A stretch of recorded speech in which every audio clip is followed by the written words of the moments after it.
todo esse cenário que a Bíblia retrata. Então a gente não é muito fixado em questões de data, isso para nós não é importante, mas o evento em si, né, a essência para nós é muito importante. Então hoje à noite, hoje de manhã, está vendo? Por isso que muita gente não veio, porque acha que o culto vai ser à noite. Mas hoje pela manhã, eu quero falar sobre algumas dádivas do Natal para nós. O Natal é um momento assim singular que aconteceu na história e tem algumas dádivas muito importantes para nós. E eu quero compartilhar isso com vocês. Mas vocês vão ter que me ajudar aqui inicialmente. Quais são os elementos? Vamos imaginar que você vai montar um presépio lá na sua casa. Ou talvez você já montou um presépio lá na sua casa, está lá bonitinho. Quais são os elementos importantes ou necessários que tem que ter lá no presépio? Ô Julinho, ó, Jesus tem que ser o primeiro, né? Tem que estar lá, é o aniversariante. O que mais? Maria e José, em segundo lugar, tá vendo? Tem que ter o menino, tem que ter os pais do menino. Os 3 reis magos. Como é que chama o nome deles? Baltazar, Melchior, não é Melchior, Belchior é o cantor. É Melchior e Gaspar. O que mais? Não, o Gaspar assim também não. O que mais? Os animais, olha. Os pastores. Os boizinhos. Está aqui representado pelos animais. A manjedoura, não é? E quem falou aí? Os 3 reis magos. Então, de fato, essa é a concepção natural das pessoas. Quando se vai montar um presépio, eles pensam nesses elementos e mais alguns outros itens aí que foram falados. Mas olha o que Jesus disse: cuidado, que ninguém os engane. Nós como cristãos não podemos ser enganados, porque nós temos a palavra, e a palavra de Deus é que nos orienta acerca daquilo que é verdade e aquilo que não é a verdade. Então, o que o Natal desperta nas pessoas, de maneira geral, nessa época do ano? O que o Natal desperta? Bondade, o que mais? Amor, união. As pessoas ficam mais religiosas, não ficam? Então eu pensei em algumas coisas que vocês falaram: generosidade, amor, solidariedade, religiosidade. Eu li uma frase que eu achei muito interessante. Estava lendo um texto e achei isso lá no meio do texto. Nessa época do ano, é comum ver as pessoas com as mãos cheias. E eu li um outro texto que fala que dar presente é a coisa mais difícil. É algo que pesa na vida da gente, sabe por quê? Porque você tem que sair para comprar o presente, você tem que descobrir qual é o gosto da pessoa, né? E muitas vezes você dá um presente e a pessoa não gosta, ainda fica falando, né? Por que comprou isso, né, Theo? E veja, muitas vezes a gente dá presente, não porque a gente está pronto para dar presente, mas porque o outro nos deu, a gente sente na obrigação de retribuir. Então eu achei legal essa frase: nessa época do ano é comum ver as pessoas com as mãos cheias e os corações vazios. Por isso, eu me propus junto com vocês a olhar para a Escritura. E o meu desejo, de maneira assim, bem simples, mas rápida, mas objetiva, espero que fale ao seu coração, é encontrar na mensagem do Natal, que oferece para nós algumas dádivas. Porque o Natal é isso, é uma dádiva, mas não uma dádiva que a gente dá uns para os outros. O Natal é uma dádiva que Deus deu para cada um de nós. Porque a Bíblia diz que Deus amou ao mundo de tal maneira que deu o seu Filho unigênito.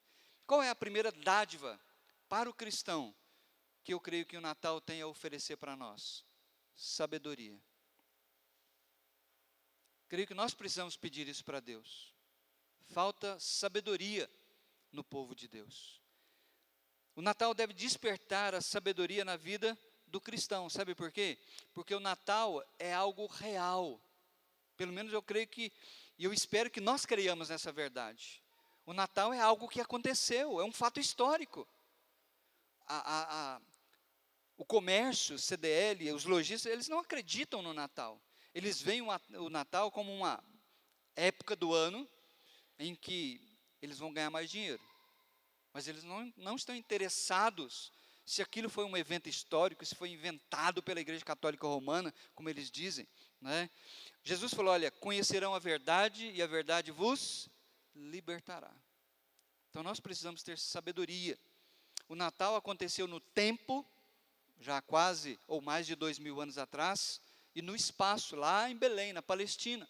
Então é um evento histórico. José e Maria são personagens que passaram por problemas muito semelhantes ao que eu e você passamos.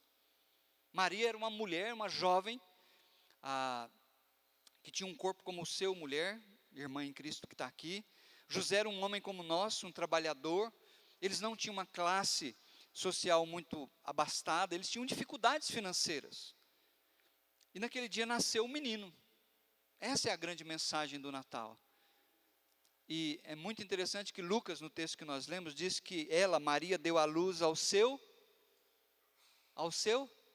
primogênito. Na mente dos leitores da época, na mente de um judeu, quando fala que o Samuel é o meu primogênito, qual é a implicação?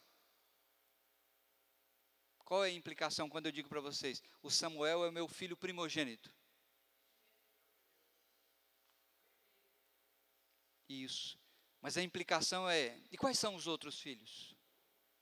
Entenderam a ideia? Quando a Bíblia fala que Jesus é o primogênito de Maria, tem a implicação na mente judaica de que ela e José tiveram outros filhos.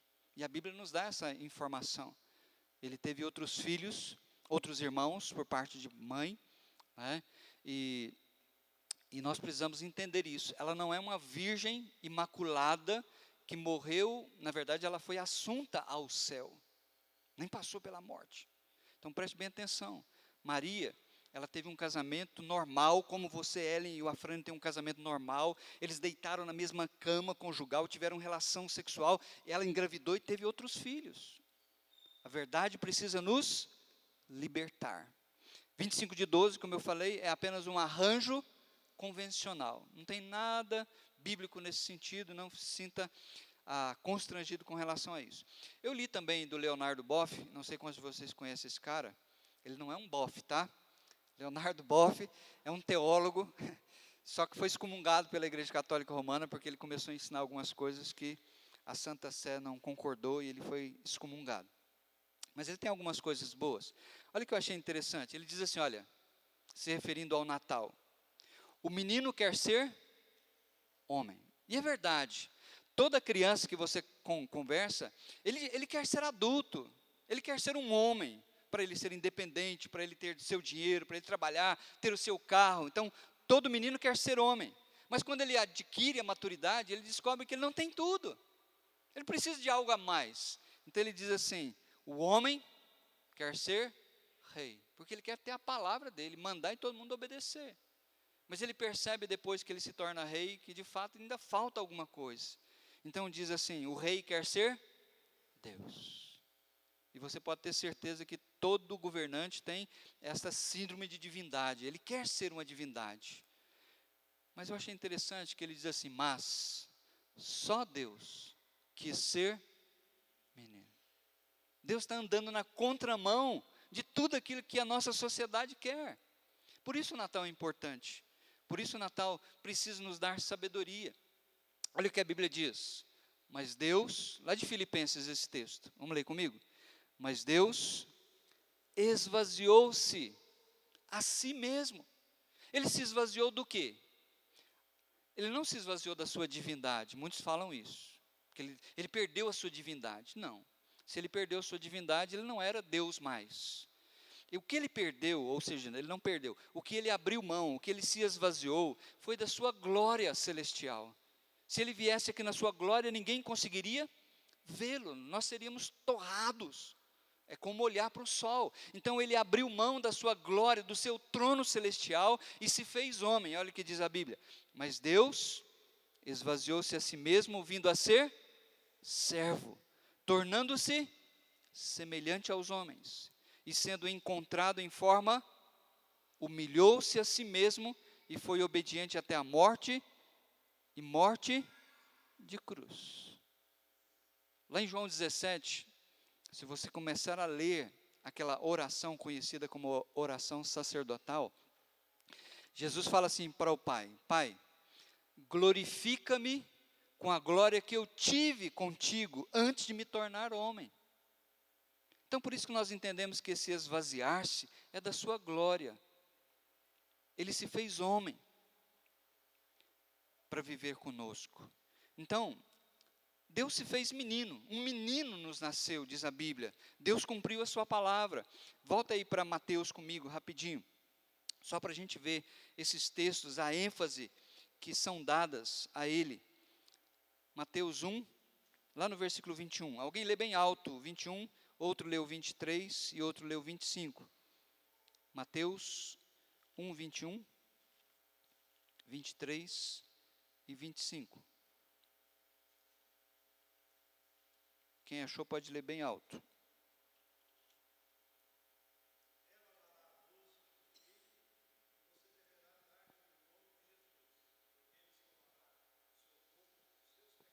Então, ela dará à luz um filho, um menino. A Maria estava recém-grávida.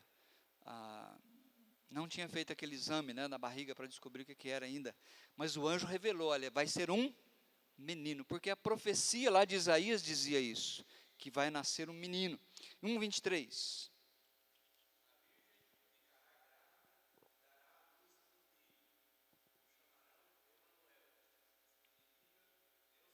Então, mais uma vez, a ênfase no menino, nascerá um filho. 25.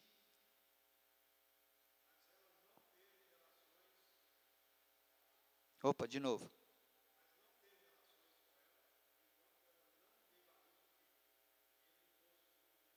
Enquanto ela não deu à luz um filho. Preste atenção na partícula aqui temporal. José não teve relações sexuais com sua esposa enquanto ela não deu à luz ao primogênito. Isso implica que, depois que ela deu à luz, eles vivem plena, normal, como Deus determinou para a glória dele e para a nossa felicidade. Então, essa é a verdade. O verbo se fez carne. Isso é tão importante, gente, que na Ásia, lá no primeiro século, houve muitas falsas doutrinas dizendo que Deus nunca poderia ter tido um corpo, porque matéria não presta. A filosofia dizia isso. E muitos acabaram trazendo isso para dentro da igreja. Por isso João vai dizer assim, olha, lá no capítulo 4, qualquer pessoa que não confessar que Jesus Cristo veio em carne, esse é o anticristo.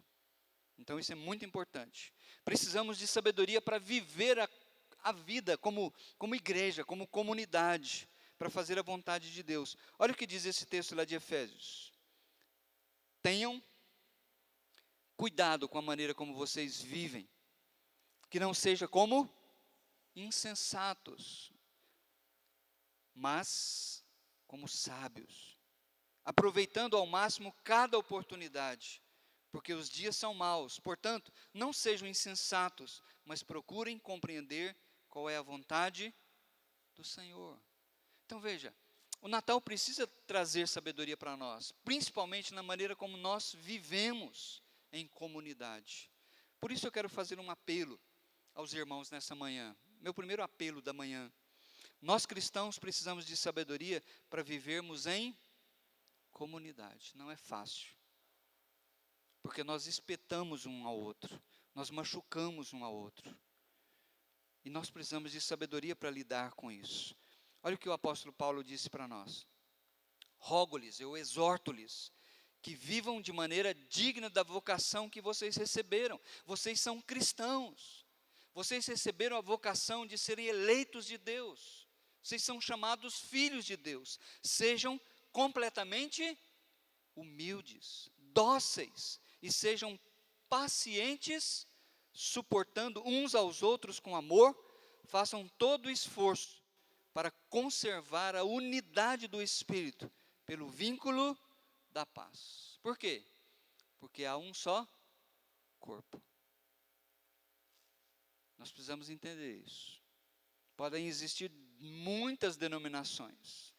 Às vezes até mesmo uma igreja tem várias igrejas na cidade, mas há um só corpo. Se eu tenho malquerência com Marcos, não tem como eu fugir daqui e ir para outro lugar, porque ele está no mesmo corpo que eu. Enquanto eu não voltar para acertar com Marcos e dizer, meu irmão, perdoa, ou eu te peço perdão, é isso. Nós precisamos de sabedoria para viver em comunidade. Isso para mim é o que o Natal ensina. Essa é uma dádiva que Deus quer dar para nós. Tiago diz assim, olha, se algum de vocês tem falta de sabedoria, peça, ore, suplique. Peça a Deus, que a todos dá livremente, de boa vontade, e lhe será concedido. Qual é a primeira dádiva que o Natal tem nos oferecer? Sabedoria. Mas tem uma outra. A segunda dádiva que o Natal tem a oferecer para cada um de nós é sensibilidade. O Natal precisa despertar sensibilidade no coração do cristão. Por que eu penso assim? Porque o Natal traz uma mensagem de esperança. Deus enviou o seu Filho amado. Essa foi a grande esperança para um mundo que vivia em trevas, que vivia na ignorância. A Bíblia em vários lugares fala isso. Olha lá. Assim, aquele que há de nascer será chamado Santo, Filho de Deus, com a mesma natureza divina. Pedro respondeu, tu és o Cristo, o Filho do Deus vivo. E João diz assim, quem é que vence o mundo? Somente aquele que crê que Jesus é o Filho de Deus. Crer que Jesus é o Filho de Deus significa crer que Ele é Deus que se encarnou e que viveu entre nós. Paulo diz aos Romanos, acerca de seu Filho, Deus está dando testemunho, que como homem era descendente de Davi. Então ele faz parte da linhagem real de Israel. Por isso um dia ele vai voltar para reivindicar o trono do pai dele. Porque a primeira vez que ele veio, que nós estamos estudando, ele veio oferecer a Israel o reino. Mas Israel rejeitou. Israel pediu a sua crucificação. Tudo isso dentro do plano de Deus.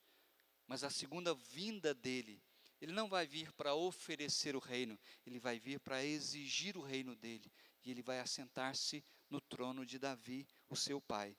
Então, acerca de seu filho, que como homem era descendente de Davi, e que mediante o Espírito de Santidade foi declarado Filho de Deus, com poder pela sua ressurreição dentre os mortos, Jesus Cristo, nosso Senhor. Por isso, o profeta, há muitos anos, Isaías viveu quase que 800 anos antes de Cristo nascer, mas olha o que ele profetizou, porque um menino nos nasceu, um filho nos foi dado.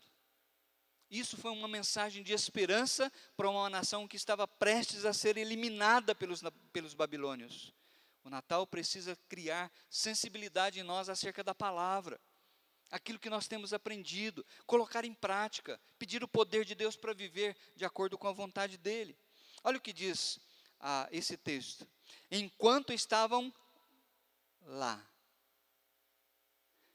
O que Samuel falou no início? Que não se achou lugar para eles nos hotéis da cidade. O que está na nossa mente? Que José e Maria vieram de viagem, e quando eles chegaram em Belém, eles apertaram uma campainha, apertaram outra, bateram num hotel, no outro, não é isso que está na nossa mente? Mas não tinha mais lugar para eles, porque tinha muita muvuca, porque vieram pessoas de vários lugares. Tira isso da sua cabeça hoje. Eles já estavam em Belém. Eles fizeram a viagem, provavelmente se hospedaram na casa de alguém, um parente, ou mesmo um hotelzinho lá na cidade. Mas olha o que Lucas diz. Enquanto estavam lá. O que aconteceu enquanto eles estavam lá? Chegou o tempo de nascer o bebê. Ela começou a sentir dores de parto. E ela deu à luz o seu primogênito, envolveu-o em panos e o colocou numa manjedoura, porque não havia lugar para eles na hospedaria. É aí que cria grande confusão na nossa cabeça. No imaginário popular, Jesus nasceu num estábulo, cheio de animais, fedido, cheio de animais, berrando. E José teve que chegar os bois para cá, os camelinhos para lá, para achar um lugarzinho para Jesus. Mas preste atenção nessa palavra que eu coloquei para vocês. Catalímate, hospedaria. Eu quero chamar a sua atenção para a última refeição de Jesus com seus discípulos, chamada a última ceia, ou a última Páscoa, quando ele instituiu a ceia de comunhão para nós. Abre sua Bíblia rapidinho, para Lucas, capítulo 22, o verso 11.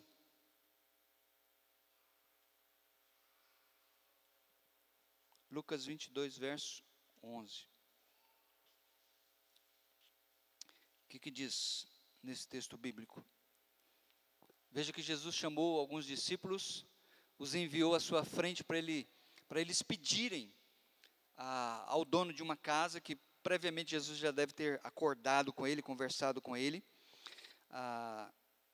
Versículo 10 e 11, Lucas 22, 10 e 11, diz assim, olha, ele, Jesus, respondeu, ao entrarem na cidade, vocês encontrarão um homem carregando um pote de água. Isso seria um sinal para eles saberem onde é que era a casa que Jesus estava ensinando para eles. Sigam-no até a casa em que ele entrar. E digam ao dono da casa, o mestre pergunta, onde é o salão de hóspedes?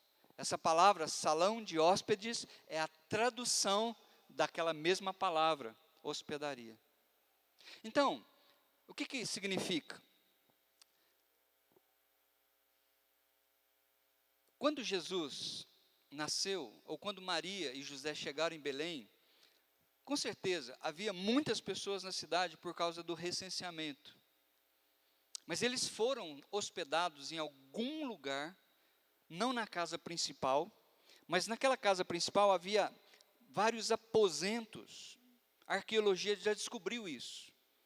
Casas onde haviam vários aposentos de hóspedes. Os animais ficavam guardados numa parte. E Jesus então, Maria e José então, se hospedaram no lugar. Não havia lugar para eles na casa principal. O que isso me chama a atenção? A ênfase que a Bíblia quer dar para nós é na condição humilde em que o rei nasceu. Ele não nasceu num lugar de pompa. Ele não nasceu num lugar onde celebraram a realeza. Ele nasceu e foi colocado numa manjedoura. Aqui para mim está o foco que eu e você precisamos aprender. Precisamos ter sensibilidade. Olha o que diz a Bíblia. Assim José também foi da cidade de Nazaré, da Galileia, para a Judeia, para Belém, cidade de Davi, porque pertencia à casa e à linhagem de Davi. Quando nasce algum príncipe lá da Inglaterra, você pode ver que a televisão cai em cima. É todo glamour, holofotes. Mas com Jesus não foi assim. Preste bem atenção. Ele entrou nesse mundo como servo. Ele falou isso. O Filho do Homem não veio para ser servido. O Filho do Homem veio para servir e dar sua vida. Ele foi colocado numa manjedoura, num lugar de humildade. E quando ele foi embora, a última refeição, ele foi para um salão de hóspedes. O lugar nem era deles. Isso precisa chamar a minha atenção. Então, eu quero fazer outro apelo para vocês. Além de sabedoria, nós, cristãos, precisamos de sensibilidade para vivermos em comunidade. Eu creio que a gente vai perdendo isso. Principalmente no mundo que está cada vez mais tecnológico. É mais fácil eu pegar o Zap e dizer assim, boa semana. É ou não é mais fácil? Mas é tão difícil nos relacionar com o Julinho. É tão difícil dar um abraço nele e dizer, meu irmão, com todas as suas falhas, como eu também tenho, eu amo você e nós dois somos da mesma família em Cristo Jesus. Olha o que Paulo diz. Quem está fraco, que eu não me sinta fraco. Quando algum irmão seu em Cristo na igreja está fraco, passando por dificuldades, você se condói? Você se sente sensível? Você se propõe de alguma maneira a visitar, a dar um abraço, a orar, a dizer, olha, eu estou com você? Isso é sensibilidade. Quem não se escandaliza, a ideia da palavra escandalizar aqui é cair em pecado, que eu não me queime por dentro. Paulo está dizendo, olha, quando eu vejo algum irmão da minha igreja caindo em pecado, isso me machuca, porque é o meu corpo também é afetado, e de alguma forma eu quero ajudar, eu quero colocar para cima e não descer a lenha. É fácil a gente descer a lenha. Cuidado com um coração insensível. Não perca essa sensibilidade.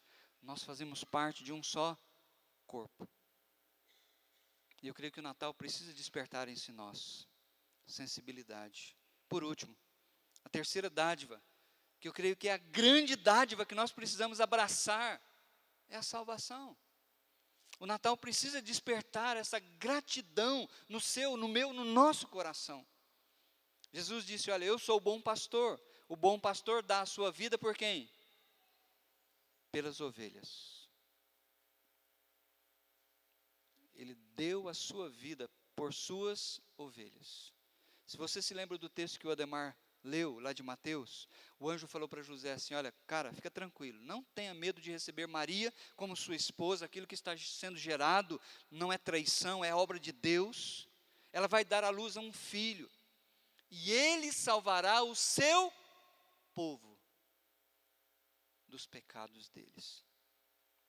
Nós somos o povo de Deus, isso traz uma tranquilidade muito grande no nosso coração, isso nos dá a grande certeza de que os nossos pecados foram perdoados. Eu preciso ser tremendamente grato por isso, porque o Natal proclama uma mensagem redentora de Jesus. Jesus veio, saiu lá do céu, deixou sua glória, majestade, ele veio aqui como servo para cumprir uma missão. Lembra quando Zaqueu estava em cima da árvore, tentando avistar Jesus no meio daquela multidão?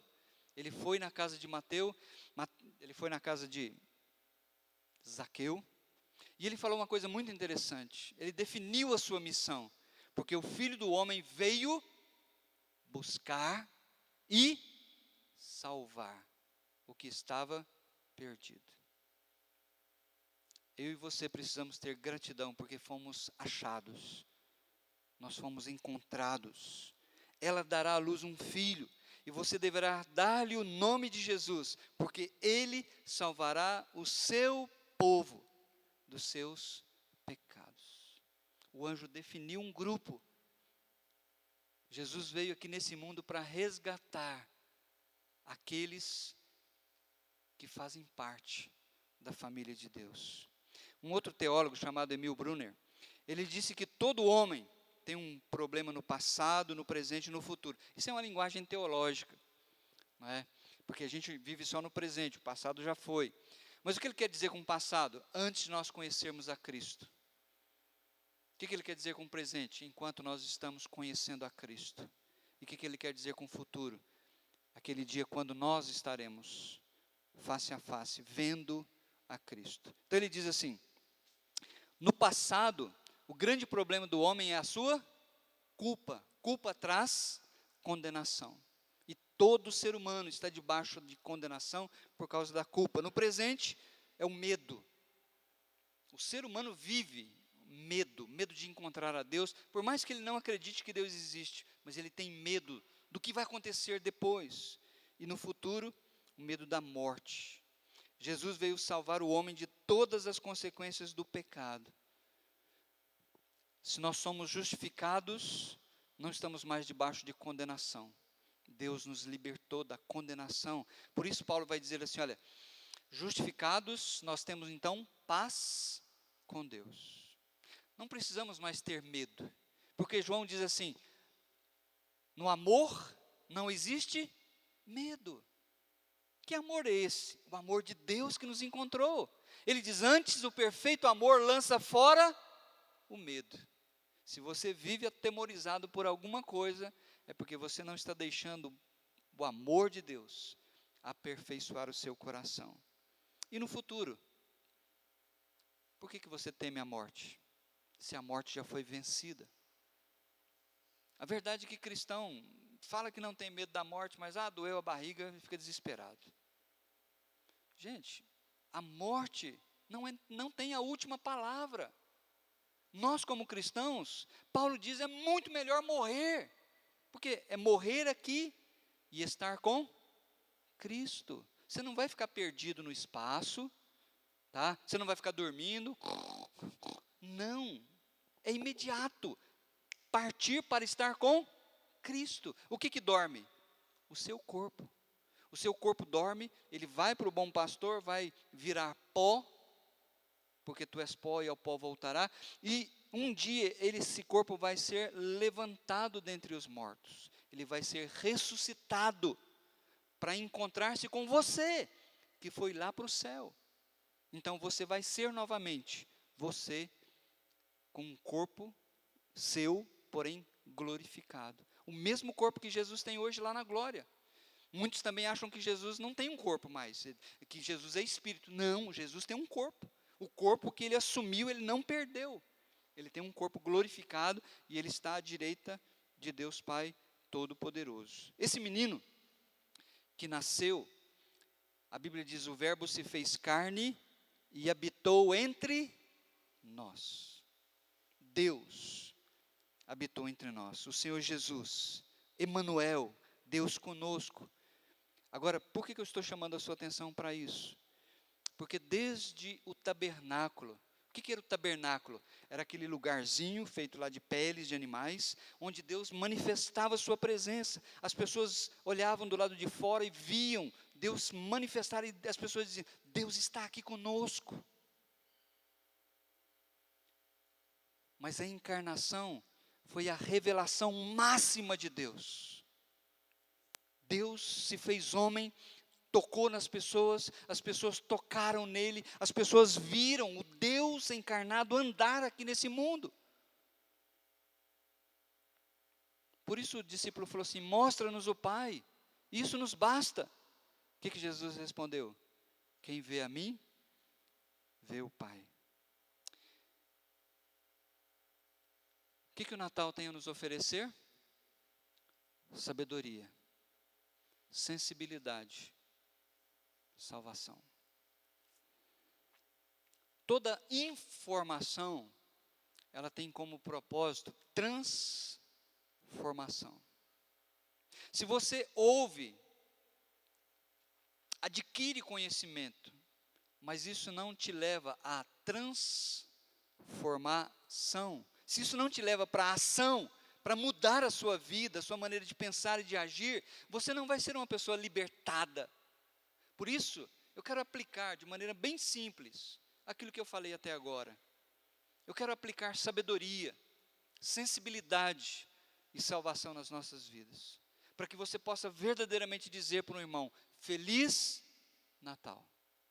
Em primeiro lugar, um pecado que o Natal deve nos ajudar a vencer, em nome de Jesus, chama-se egoísmo. Meus queridos, eu creio que nós estamos cheios de nós mesmos. Nesse mundo em que nós vivemos, as pessoas estão cheias de si. E quando nós estamos cheios, não tem lugar para mais nada. Não tem lugar para o outro. Agora, eu fico pensando que um balão, quanto mais você enche, mais fácil ele é de estourar. Eu tenho visto isso ao longo do meu ministério nessa igreja. Tem que ser do meu jeito. Porque se não for do meu jeito, eu não participo. Não, eu tenho ideias muito melhores. Eu só não vou porque as minhas ideias são melhores. Então eu não vou me rebaixar. Não, quando eu faço, fica muito mais bom. Muito mais melhor de bom. Quando eu faço. Pessoas estão cheias de si. O Natal precisa nos ensinar essa grande verdade. Deus esvaziou-se. Deus esvaziou-se. Se Ele é o Criador, o Senhor da glória, Ele esvaziou-se para ser servo, para nos servir. Nós que éramos inimigos dele, tínhamos pecado, virado as costas para ele. Nós temos que aprender com Deus. A gente não pode entrar ano, sair ano, da mesma maneira. Cheios de si mesmos, cheios de orgulho, de egoísmo. Pare e pense na sua vida hoje de manhã. A Bíblia diz lá em Filipenses 2 que nós precisamos considerar uns aos outros superiores a nós. Submeter é colocar-se abaixo para servir. Foi isso que Jesus fez. Ser cristão dá trabalho, é duro, porque ser cristão é imitar o exemplo que é Jesus. Ele é o exemplo de vida. Ele é o exemplo de como alguém tem que viver para glorificar a Deus. E ele esvaziou-se, assumiu a forma de um servo. As pessoas cuspiram nele, bateram nele, desprezaram. Ele tinha poder nas suas mãos para aniquilar com as pessoas. Mas a Bíblia diz que ele foi obediente, ele humilhou-se e foi obediente ao Pai, e cumpriu, foi obediente até a morte, e morte de cruz. Ore comigo,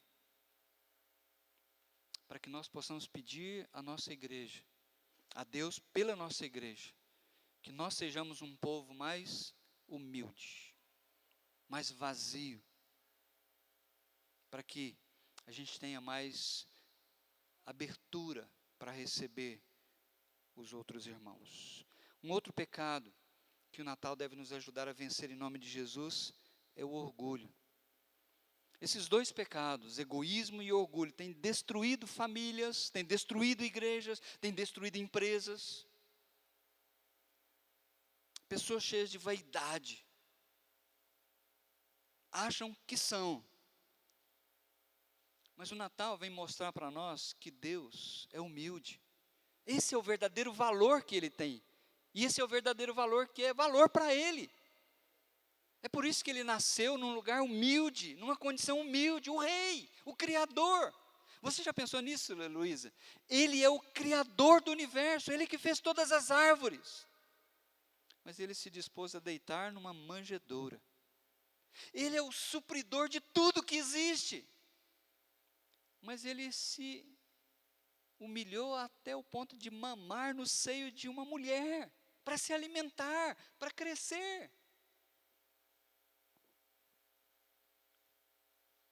Deus não escolheu nascer num palácio, mas Ele escolheu nascer numa condição de humildade, para ensinar para nós o que tem valor para Ele.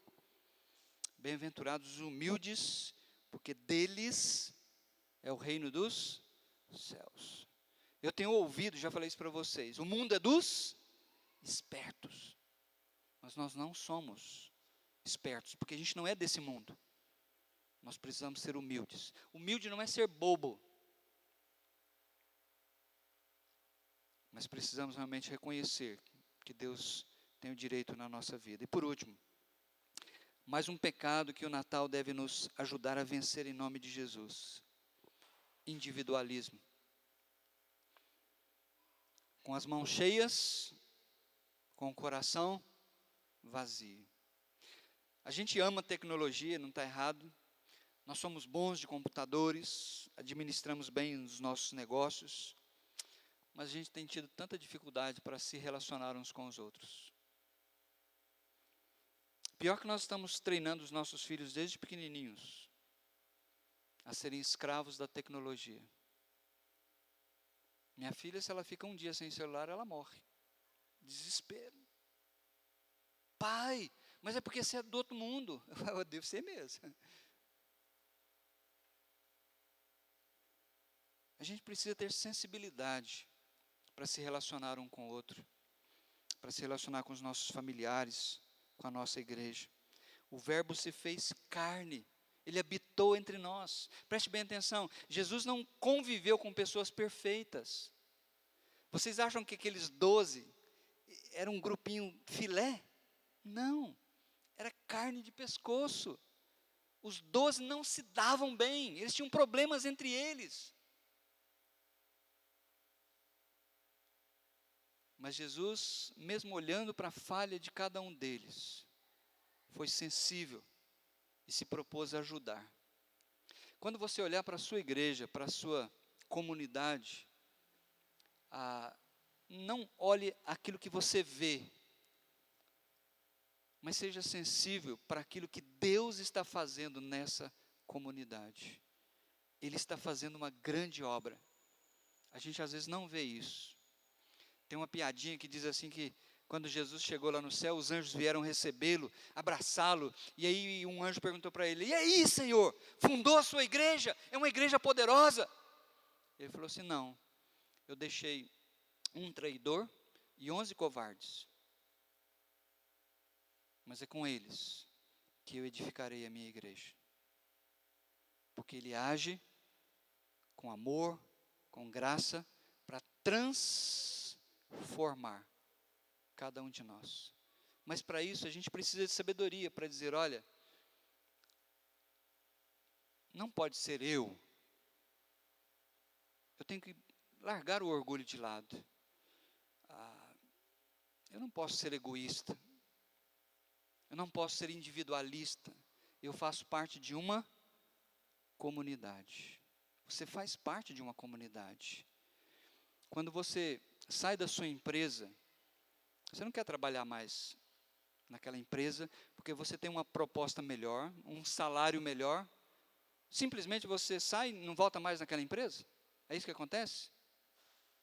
Ou você volta lá e fala para o patrão: olha, eu recebi uma proposta melhor, me dá minha carteira, ou se a carteira está com você, toma a carteira, me manda embora.